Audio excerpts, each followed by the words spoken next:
The job found you in the usual way. It was a whisper in a crowded cantina, a data packet on a secure channel. You were the best deep-range smuggler left, the last one willing to take the real risks. The client was just a shadow on a screen. Their voice was a synthesized rasp. They offered you a fortune, enough to buy your own moon if you wanted. They had one condition, no questions. You were to pick up a single container. You would take it to the Orion's Tear Nebula. The details were encrypted. They would unlock upon your arrival. You agreed, of course. A job is a job. And pay like this was more than a job. It was a whole new life. You told yourself it was just another run, just another box in your cargo hold. But something felt different this time. The silence from the client was too deep. The payout was too high. It was the kind of job that either set you up for life or ended it. You powered up your ship. The Stardust Drifter had seen better days, but she was loyal, and she was fast. The pickup was at a dead-drop location, a forgotten asteroid mining station. It was cold, silent, eerily empty. The cargo container was waiting in Docking Bay 3. It was smaller than you expected, sleek and black. It seemed to drink the light around it. Your mag clamps locked on with a heavy thud. The weight felt wrong. It was far too dense for its size. You guided it into your cargo hold. The doors hissed shut. The hold lights flickered on. The pod just sat there. It absorbed the light. It gave nothing back. You ran a preliminary scan.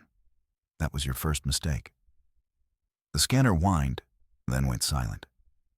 You checked the readings. Nothing. It registered as a perfect void. No mass, no energy signature, no thermal output. It was impossible. You could see it. You could touch its cold, smooth surface. Yet according to every sensor on your ship, it did not exist. It was a hole in the universe sitting in your hold. Your ship's computer, pilot, spoke in its calm voice. Anomaly detected. Cargo signature is a null value. You had to laugh at that. Pilot's gift for understatement was truly remarkable. You told Pilot to ignore it. You had a delivery to make. You plotted your course for Orion's Tear. The engines hummed to life. The station faded behind you. But you could not shake the feeling. You were not carrying something. You were carrying a secret. A very heavy, very quiet secret. The first sign of trouble was a flicker, a tiny blip on your long-range sensors. It was far behind you. Just a single ship. It matched no known registry. It flew without transponder codes. This was not unusual in the outer systems. Pirates and scavengers did it all the time. But this ship moved differently. It did not rush. It did not try to hide. It simply matched your vector. It maintained a precise distance.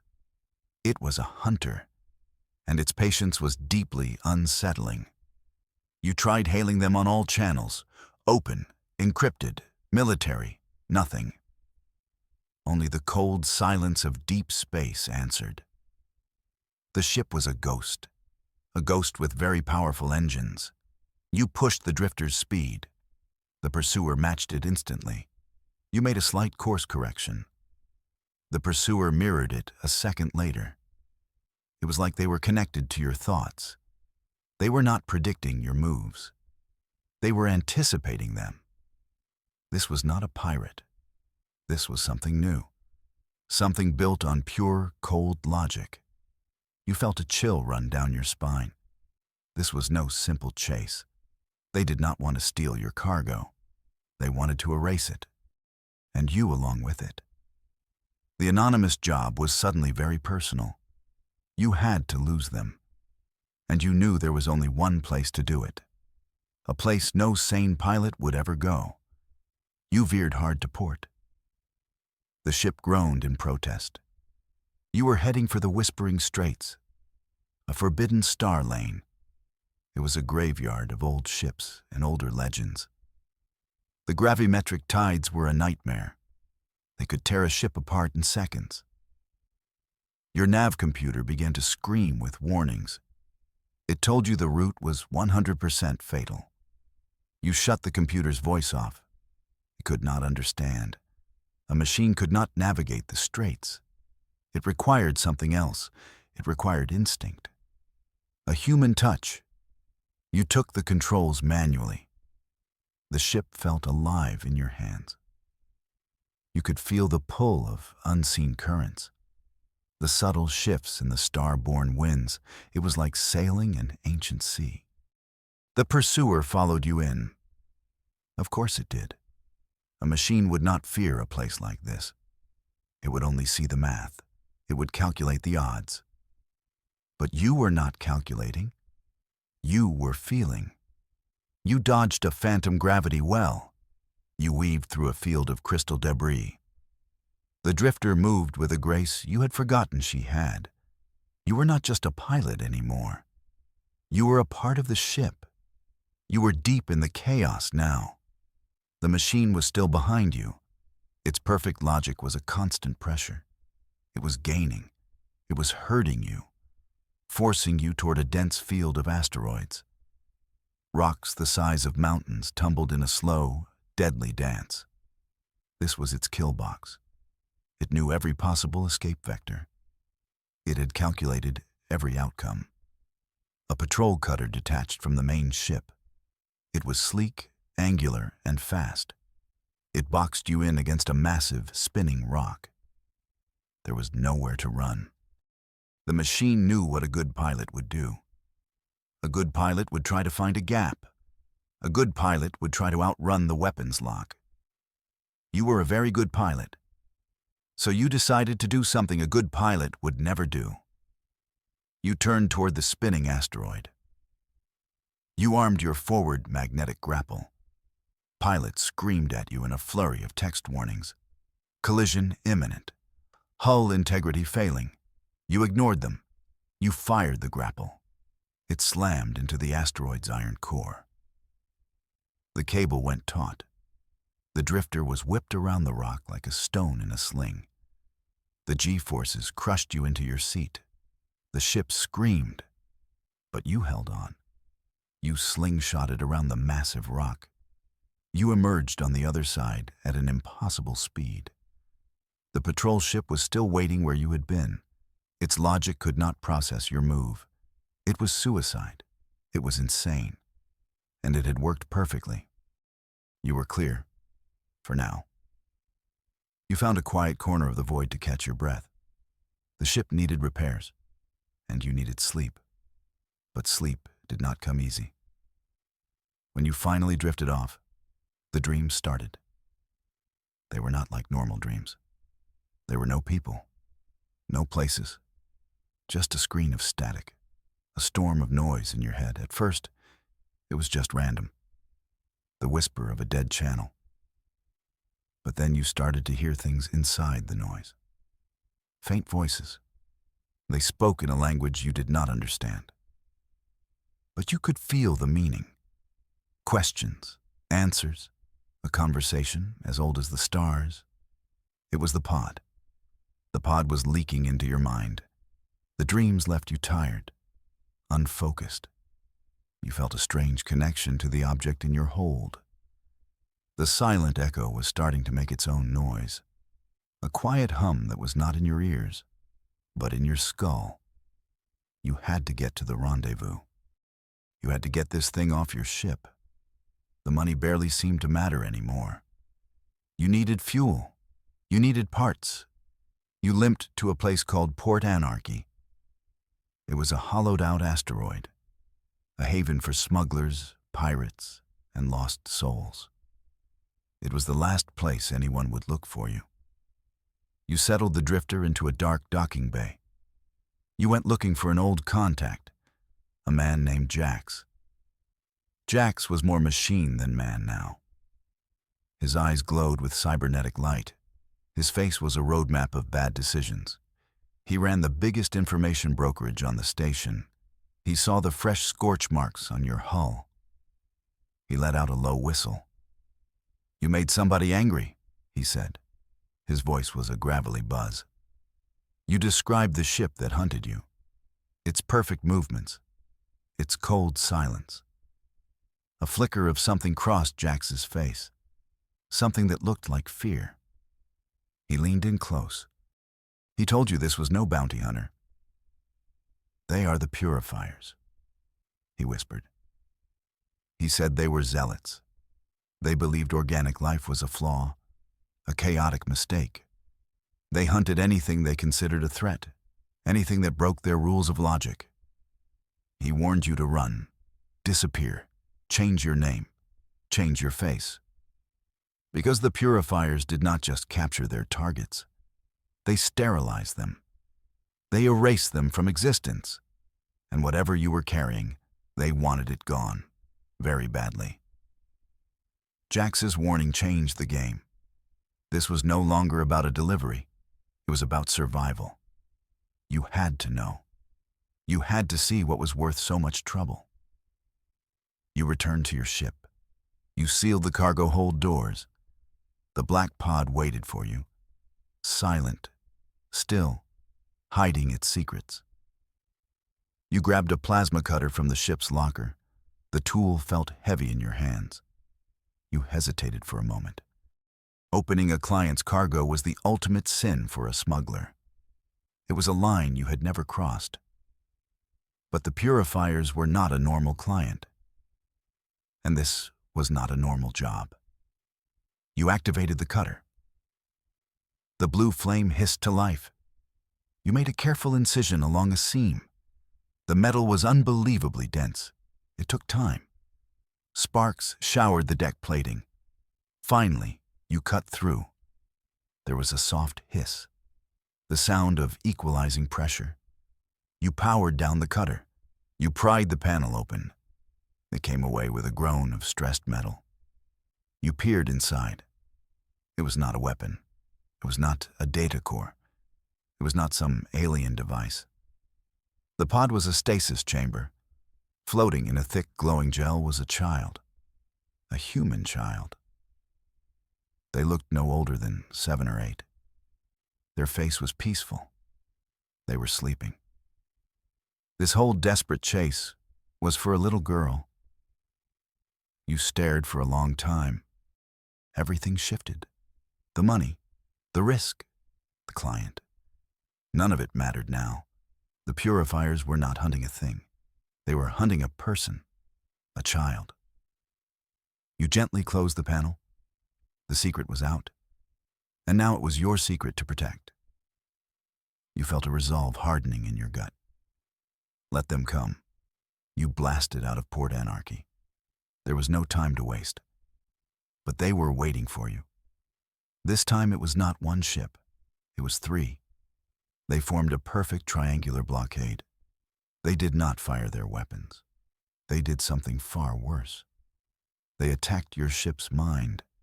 Your control panels flickered. Your lights went dark. Pilot's calm voice filled the cockpit. But it was different.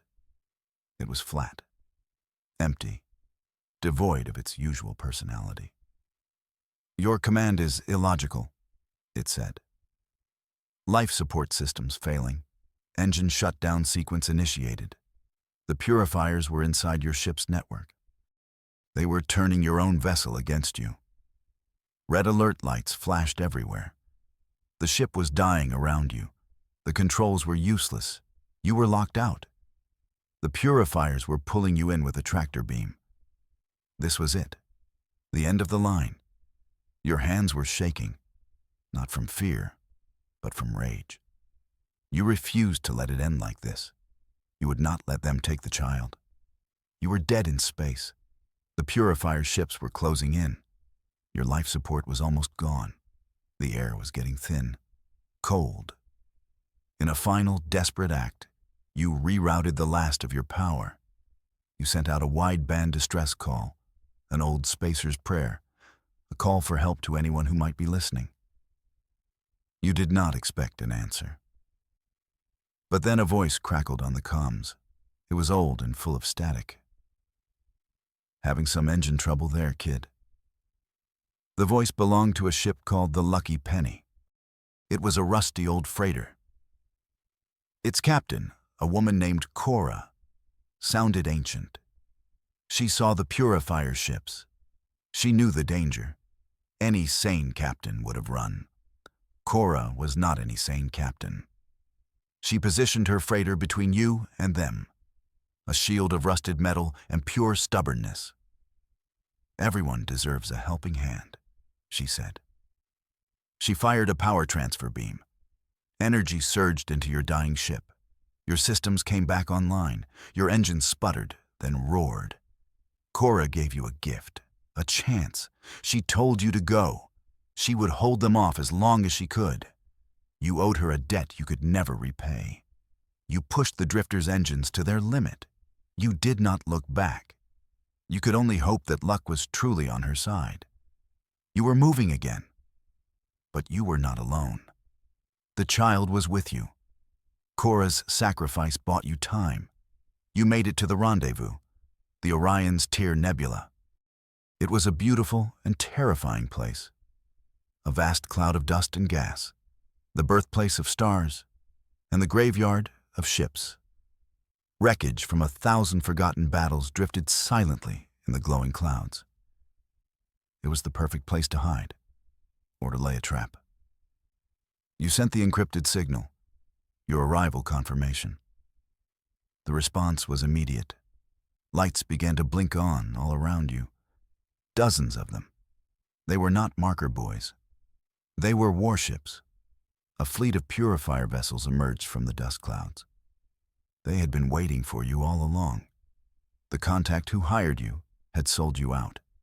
Your heart sank. There was no escape. You were surrounded. Your little ship was a fly caught in a star-sized web. The purifier ships powered their weapon systems. The nebula lit up with the glow of charging energy cannons. You had flown right into the jaws of the beast. You had failed. All hope was gone. You sat in your cockpit. You watched the enemy fleet prepare to fire. This was the end. You thought of the child in the cargo hold, asleep, unaware of the fate you had led her to. You closed your eyes. You waited for the flash.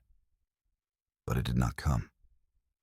Instead, you felt a strange hum, a vibration that started deep inside the ship. You opened your eyes. You looked at the cargo hold camera feed. The stasis pod was glowing. Inside, the child's eyes were open. They shone with a soft, impossible blue light. A wave of energy washed over the drifter. The ship's power conduits overloaded. Your main screen flashed. Engine output, 120%. Shield integrity, restored. All systems, optimal. The ship felt new, stronger, alive. The child was awake, and she had just given your ship a second life. The game had just changed. You were no longer outgunned. You had an ace up your sleeve. An ace with glowing blue eyes. A voice suddenly cut through your comms. It was not a hail. It was simply there, perfectly clear, cold and precise. "You are harboring a narrative contagion," it said. "A dangerous anomaly." It was the Purifier commander. Their voice was synthesized, devoid of all emotion. It felt like listening to a glacier speak. The commander explained its position. The child was not truly human. She was a being with the power to reshape reality, to bend the laws of physics with a thought. They called her a threat to cosmic stability, a chaotic element in a logical universe. They claimed they were not trying to kill her. They were trying to contain her, to preserve order. Then came the offer. They would give you a full pardon, a new ship, a clean slate. Your life would be yours again. All you had to do was surrender the child. They would let you fly away. No questions asked, no consequences. It was a tempting offer. Freedom in exchange for one small life. A life that could unravel the very fabric of existence. You looked at the monitor. The child was looking right at the camera, right at you. Her expression was not one of fear. It was one of trust. The purifiers saw a contagion, a problem to be solved. You saw a little girl who was scared and alone. The commander was waiting for your answer. The fate of the universe and your own soul hung in the balance. The choice was not hard to make. You had not come this far to be a coward. You opened a channel to the Purifier flagship. You sent them a very short message. Come and get her. Then you slammed the throttle forward. You steered the drifters straight into the heart of their fleet. You were done running. The Purifier fleet unleashed a storm of energy. Hundreds of weapon blasts converged on your position. But something impossible happened. A swarm of asteroids, dead rocks that had been drifting for millennia, suddenly changed course. They created a moving wall between you and the fleet. The energy blasts impacted harmlessly against them. A dead star nearby pulsed with unexpected light. It sent out a massive electromagnetic wave. The Purifier's targeting systems went haywire. Their perfect formations fell into chaos. It was not you flying the ship anymore. It was as if the universe itself had chosen a side. The nebula, the stars, the very void, they were all defending you. It was a symphony of beautiful, glorious chaos. You flew through the storm. The drifter moved with an unnatural grace. It felt like the ship knew where to go. It weaved through explosions. It danced between enemy vessels. The Purifiers could not get a lock. Their logic was failing. Their perfect system was breaking against a single, unpredictable human element. And a little girl who could whisper to the stars. You reached the edge of their blockade. The way was clear. Open space beckoned. You engaged the jump drive. The coordinates were random, a blind leap into the unknown. The stars stretched and twisted into lines of light. Then, with a final flash, you were gone. You had escaped. The silence of the jump corridor was peaceful. You leaned back in your chair. Your ship was safe. The child was safe. You were no longer just a smuggler. That life was over. You looked back at the cargo hold monitor. The little girl was still watching you. You did not know her name. You did not know where she came from. But you knew one thing. You were her guardian now. Your new journey was just beginning. You were a guardian of the dawn.